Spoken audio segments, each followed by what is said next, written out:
Dans les campagnes ou dans les villes, les plantes peuplent nos vies au rythme des saisons.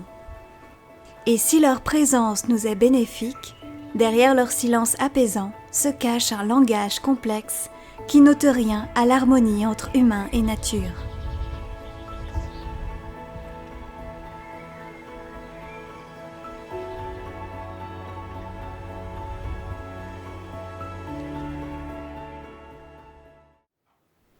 Pour se rendre compte de cette réalité encore très méconnue, nous avons échangé avec une interprète spécialisée dans le langage des plantes.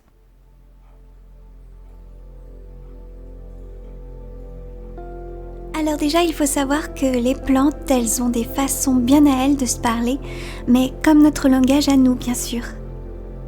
Ça peut passer par l'orientation des branches d'un arbre ou d'une plante à l'autre, par le fait de lâcher des graines ou fruits ou fleurs dans les airs, car c'est une info en soi. Mais il y a plein d'autres façons.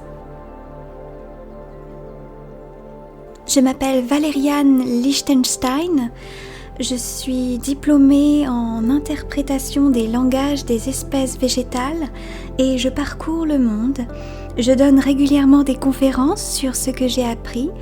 Je peux aussi coacher pour des plantes difficiles, mais c'est assez dangereux donc cela n'arrive pas souvent.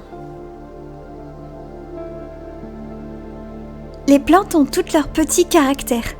Alors, on peut avoir, lors d'une déforestation, des expressions typiquement feuillues comme « sale petit enculé de bûcheron »,« touche pas ma souche enfoirée de parasites » ou « vas-y, viens, j'aurai ta peau, va t'as te fumier » ou encore « scie-toi le tronc, va voir si ça te fait pas mal ». Ce sont les derniers mots de Tim, le valeureux sapin numéro 4652 d'une forêt dans les Alpes. Alors bon, là c'était plus du langage épicéen, mais chez les fleurs et les arbres fruitiers, on retrouve quand même globalement une certaine aigreur. Une mode certainement importée d'Amazonie. Encore. On a par exemple chez les marguerites du grosse pétale qui revient souvent, mais aussi le fameux « Vas-y, casse-moi pas la jotie » chez les légumes oubliés. Mais sinon, les plantes sont une belle et joyeuse famille.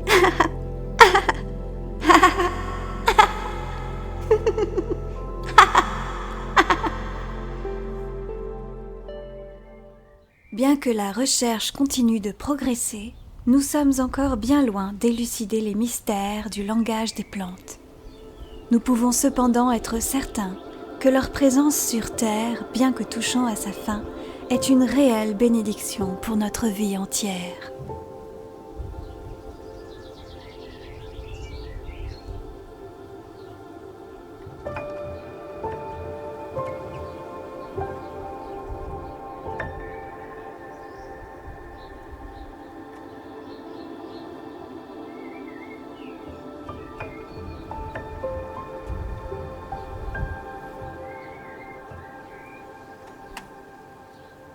Très bonnes pour notre santé, les plantes.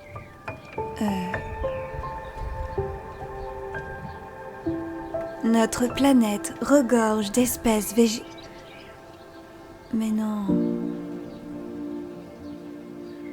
Les plantes possèdent un langage bien... Non mais c'est pas vrai!